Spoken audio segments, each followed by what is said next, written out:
En este video te contaré por qué dejé de ser un religioso. Así que quédate conmigo para que conozcas los detalles.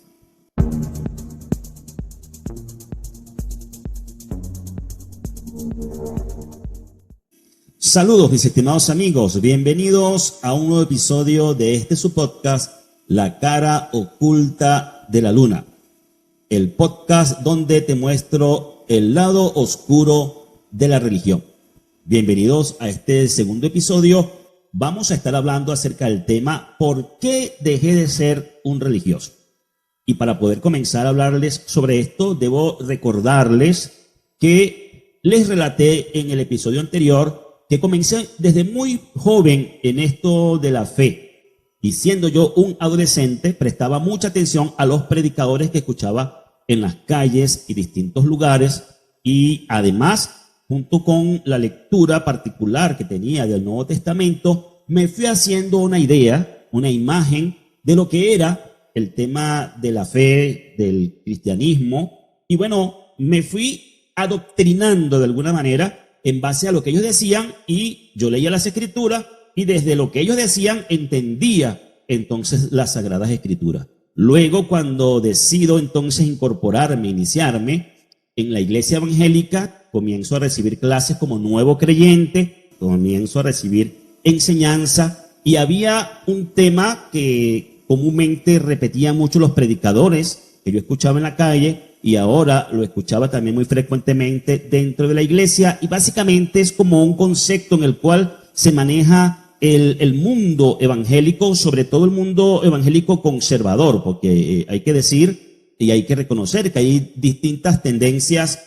dentro de la fe cristiana evangélica o las denominaciones cristianas evangélicas, pero en términos generales el cristiano evangélico habla mucho del concepto de mundo, no amar al mundo. Y se basan en un versículo bíblico de la primera carta de Juan, capítulo 2, versículos 15 y 16, donde la escritura dice en la versión Reina Valera: no améis al mundo ni las cosas que están en el mundo. Que el que ama al mundo, el amor del Padre no está en él. Y comienzo a ver que la iglesia interpretaba como el mundo muchas cosas. Lo que la iglesia interpretaba como las cosas del mundo eran una cantidad de cosas que generaban una gran cantidad de prohibiciones. Una de las primeras cosas que me tocó poner en práctica por el tema de no amar al mundo y dejar las cosas del mundo fue tener que separarme de mis amigos. Yo tenía muchos amigos de la infancia, gente que me apreciaba, gente que yo apreciaba, pero ahora, por este amor a la salvación que yo tenía y que fue lo que me movió realmente a dar el paso de fe, me enseñaban que, y basándose en otro texto de las escrituras donde dice que no hay comunión entre la luz y las tinieblas, entonces me enseñaban que mis amigos inconversos estaban en tinieblas y que nosotros ahora estábamos en luz, y bueno, tenía que alejarme de las tinieblas. Y yo comencé, o más bien la religión comenzó a poner una barrera entre mis amigos y yo, tanto que tuve que irme alejando de todos ellos y haciendo nuevas amistades dentro de la iglesia. Entonces era bien visto que nuestros nuevos amigos fueran los de la iglesia y alejarnos de los amigos mundanos, como comúnmente se les solía llamar. Luego, otra de las cosas también muy influyentes fue el hecho de las normas dentro de la iglesia relacionadas con el noviazgo. Yo llegué a la iglesia cristiana, estimados amigos y hermanos, ya en un compromiso de noviazgo. Estamos hablando de un muchacho de 19 años. Y bueno, llegó a la iglesia y me encuentro con que hay una cantidad de prohibiciones dentro de la iglesia a las cuales yo tenía ahora que ajustarme.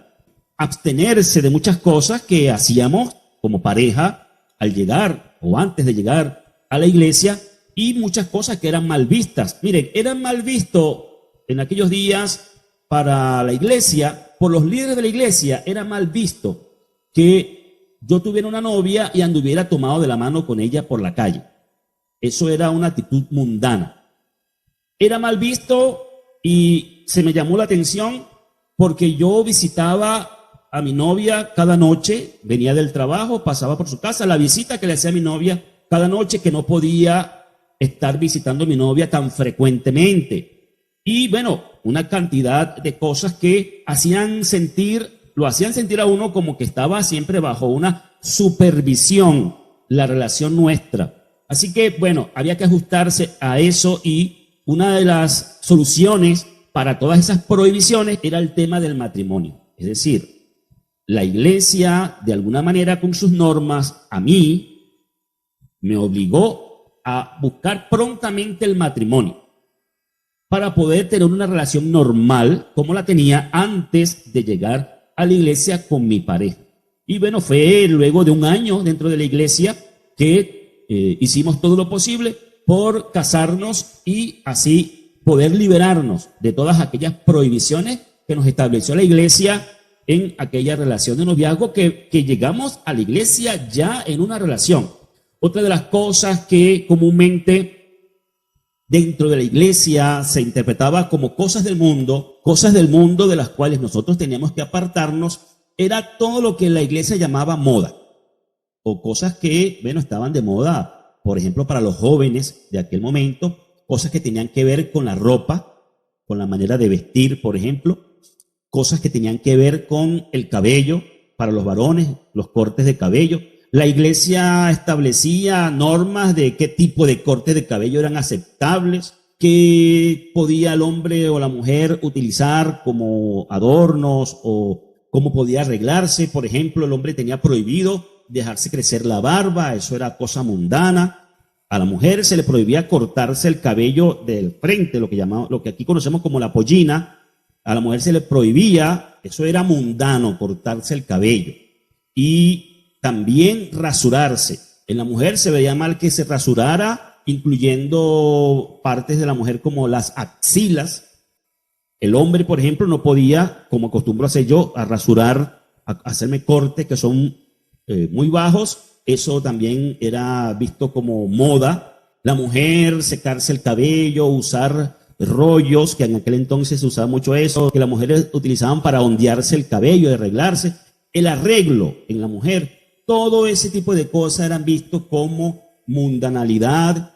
En una ocasión, quiero contarles, estimados amigos, un compañero, amigo, hermano y amigo dentro de la iglesia, fuimos llamados a la oficina por un directivo llamado diácono de la iglesia para llamarnos la atención porque íbamos al culto, al servicio religioso, sin utilizar correa en el pantalón. Me recuerdo que nos llamó la atención y nos acusó de estar metiendo moda en la iglesia por asistir a los servicios sin utilizar correa en el pantalón. O sea, una cantidad de cosas que ni siquiera estaban escritas en ninguna parte para uno saber que eso estaba prohibido. Es decir, la iglesia tenía un amplio espectro de todo lo que ellos llamaban mundanalidad. Aparte, luego de lo que era el arreglo personal, estaba totalmente prohibido casi todo lo que tenía que ver con el entretenimiento. Por decirles algo, ir a una fiesta, la música, bailar, beber. Además, estaba prohibido ir al cine, al teatro, a ver algún espectáculo. Esas eran cosas del mundo. Recuerdo que decían que era sentarse en silla de escarnecedores. También algunos tipos de deporte, o en algunos hasta ya el deporte en general, juegos como juegos de mesa, como jugar dominó. También era visto como mundanalidad participar en algún tipo de arte, como la actuación para asuntos que no fueran religiosos, ¿verdad? Si una persona quería ser artista de la televisión o aparecer en el mundo de la farándula, eso era mal visto, con actividades semejantes a estas. A todo esto se le etiquetaba como mundano, mundanalidad. Básicamente el concepto de la iglesia era ver todo como mundano. Y dentro de algunas denominaciones cristianas, y ya luego, estando en raíces hebreas, luego de haberme separado del cristianismo tradicional, resulta que ahora, además de ya el concepto de mundano, hay otro concepto en el mundo de las raíces hebreas que acuñan los religiosos y es el concepto de pagano. Ahora, mundano y pagano. Entonces, ya tenemos todas las prohibiciones que estableció el cristianismo y ahora para los que vienen a las raíces hebreas, porque la realidad es que la mayoría, si no todos, de los que estamos en raíces hebreas, somos exmiembros de congregaciones cristianas. Salimos del cristianismo tradicional y venimos a militar en ministerios, asambleas, grupos de creyentes mesiánicos, judíos mesiánicos, nazarenos o de distintas denominaciones que todos los enmarcamos dentro del concepto de raíces hebreas. Y ahora, además del concepto mundano, nos encontramos con el tema pagano.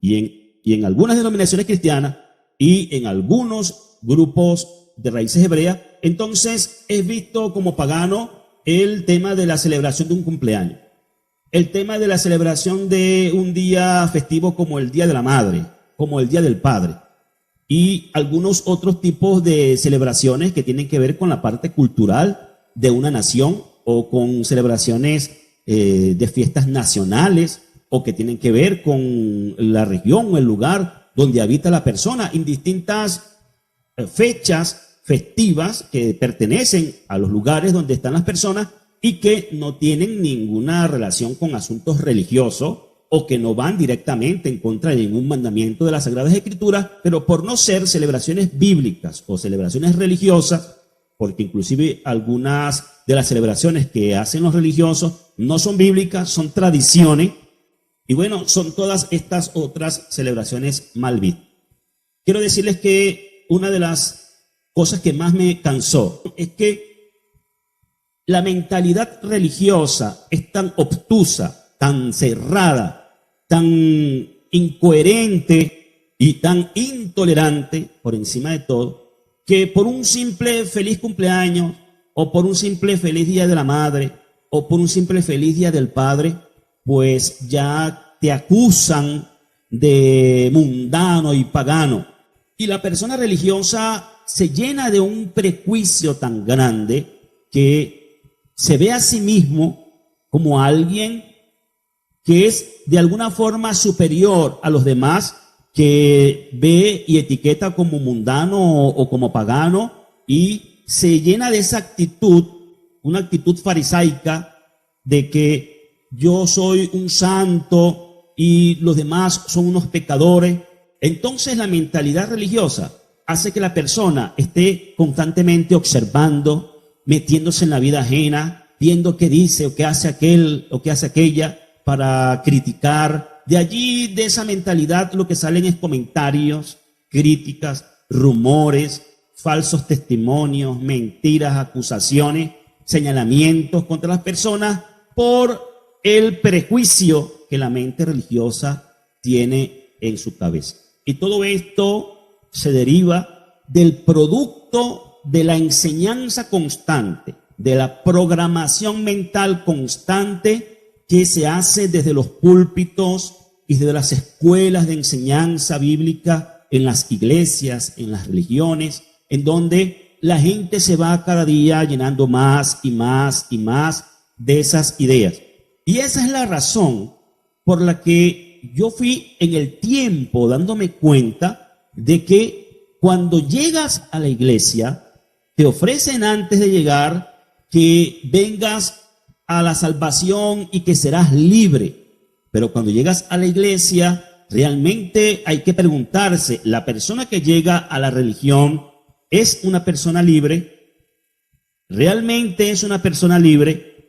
Yo pude darme cuenta que cuando llegué a la iglesia, en lugar de sentirme libre, me sentí atado a un sistema de normas y de prohibiciones y a tener que estar bajo una supervisión, ya que el liderazgo de una iglesia, entiéndase como el pastor y su directiva, llamados diáconos, hoy día también se habla de apóstoles y se habla de reverendos y bueno, todos esos líderes religiosos que representan los grupos religiosos realmente colocan un yugo sobre la persona. La persona que me está escuchando y está y forma parte de alguna iglesia, algún grupo religioso, aunque de pronto le pueda chocar lo que estoy diciendo, tiene que en el fondo reconocer que es verdad. ¿Por qué un grupo de líderes religiosos tiene que interferir en la vida privada de una persona o de una pareja o de un matrimonio? ¿Qué tiene que ver un pastor con la vida privada de alguien? Entonces, todo ese sistema de control y de dominio que ejercen los líderes religiosos, desde los grandes jerarcas de la Iglesia Católica y los jerarcas de las distintas grandes denominaciones cristianas de todas las distintas ramas y denominaciones, pues ejercen un control sobre la persona que en lugar de hacer a una persona que está en la religión libre, lo esclaviza a un sistema de gobierno por los líderes de ese grupo religioso. Además de todas las prohibiciones, también queda obligado a suplir económicamente, a mantener económicamente esa iglesia, ese grupo religioso, ese ministerio. Quedan obligados por las normas internas de la iglesia a dar diezmos y ofrendas y a sostener, así lo dicen las normas de la iglesia, a sostener con sus diezmos y ofrendas ese ministerio. Y ese ministerio se traduce básicamente en el pastor y líderes de esas iglesias o comunidades. Entonces hay una cantidad de dogmas, hay una cantidad de doctrinas de hombres para someter a los hombres, y ese sometimiento se le llama en la iglesia sujeción.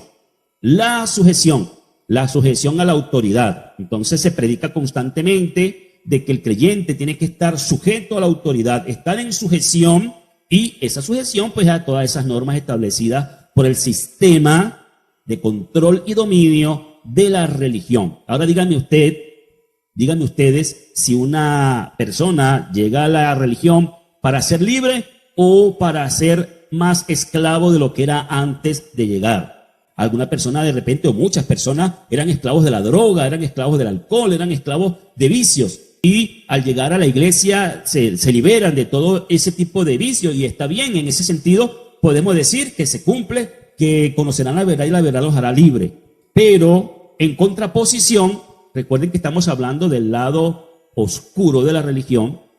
En la cara blanca y resplandeciente de la luna hay hombres y vidas que se han transformado y han cambiado su mala manera de vivir y han sido liberados de vicios y de muchas cosas. Pero en el lado oscuro de la religión, esas mismas personas y todas esas personas que están dentro de la religión están subordinados, sujetos, atados a un sistema de gobierno al cual no se le puede contradecir.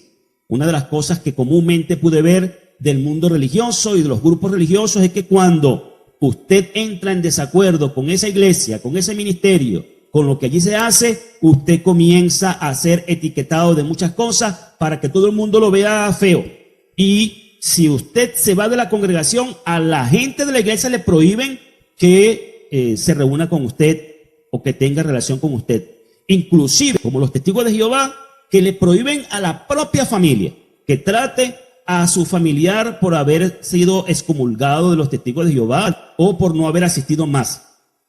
Y de hecho, quiero decirles, ya para concluir, que por yo decidir salir de ese cristianismo tradicional, fui bastante vituperado, señalado de muchas cosas como falso y falsa doctrina, falso maestro. Y una de las cosas más repudiables, una de las cosas que yo más repudio de la religión y de los religiosos en especial, es el dedo señalador y el dedo acusador. La mentalidad religiosa y la práctica de la mente religiosa lleva a la persona a ser tan prejuiciosa e intolerante que lo único que saben es, y con mucha facilidad, señalar, acusar al otro de todo lo que a ellos se le ocurra. A mí me han acusado, bueno, imagínense de cuántas cosas me han acusado. Salí del cristianismo tradicional, comienzo en Raíces Hebreas, pensando que aquí todo sería diferente. Pero como ya dije, nada que ver. Fue peor. Todo lo que viví en el cristianismo, que estaba dentro del concepto mundano, el contraste y la batalla contra lo mundano, ahora fue el doble en Raíces Hebreas, porque como dije, ahora se sumó pagano a lo mundano. Y entonces, en Raíces Hebreas, en honor a la verdad, que nunca fui tan vituperado y atacado de todas las maneras imaginables y posibles como lo fui y lo he sido en este camino de las Raíces Hebreas. Me he encontrado las mentes más enfermas dentro del lado oscuro de las Raíces Hebreas. Me he encontrado gente que no piensan y hasta son capaces de maldecirte, literalmente me han maldecido. Me he encontrado gente que me ha deseado el mal, que me ha profetizado el mal. Me he encontrado las mentes más enfermas desde el ámbito religioso, extremistas religiosos, me los he encontrado en Raíces Hebreas. Y además me he encontrado falsos amigos, falsos hermanos, hipócritas, por simplemente conceptos netamente y puramente religiosos. Para un religioso no vale nada la amistad. Para un religioso no vale nada la dignidad humana. Para un religioso lo que vale es su concepto religioso, su doctrina, su enseñanza, su prohibición, su dogma. Por esa razón, decidí hace mucho tiempo dejar de ser un religioso, dejar de pensar como un religioso. Y eso lo que significa es liberarme del régimen de sometimiento, de las normas y de los pensamientos que establece la religión y tener única y exclusivamente los principios y los preceptos bíblicos. Apegarme a lo que la Escritura permite y a lo que la Escritura prohíbe realmente. Y a todo lo demás hacer oídos sordos. Y no tengo compromisos con ningún hombre, no tengo compromisos con ninguna organización religiosa, más que el compromiso que tengo en mi relación personal con el Padre Celestial. Y ya luego para el próximo episodio les estaré contando por qué dejé de ser pastor. Así que no te pierdas el próximo episodio de este podcast, La cara oculta de la luna, donde seguiremos mostrando el lado oscuro de la religión. Si este contenido te ha sido de interés, sería para mí de mucho valor que me regales un like. Si no te has suscrito, te invito a suscribirte y activar la campanita de notificación. Y en especial, quiero invitar a las personas que tengan alguna experiencia, algún testimonio, que quieran sacarlo a la luz, darlo a conocer. Si usted me comparte, en la descripción de este video están las formas de contacto y usted puede hacerme llegar la historia y yo la voy a contar aquí de manera anónima. Testimonios de la vida real. Me gustaría compartir tu historia para que sepamos lo que acontece en el lado oscuro de la religión. Así que bueno, no me queda más que despedirme con la invitación para la próxima oportunidad. Paz y bendiciones para todos. Hasta entonces.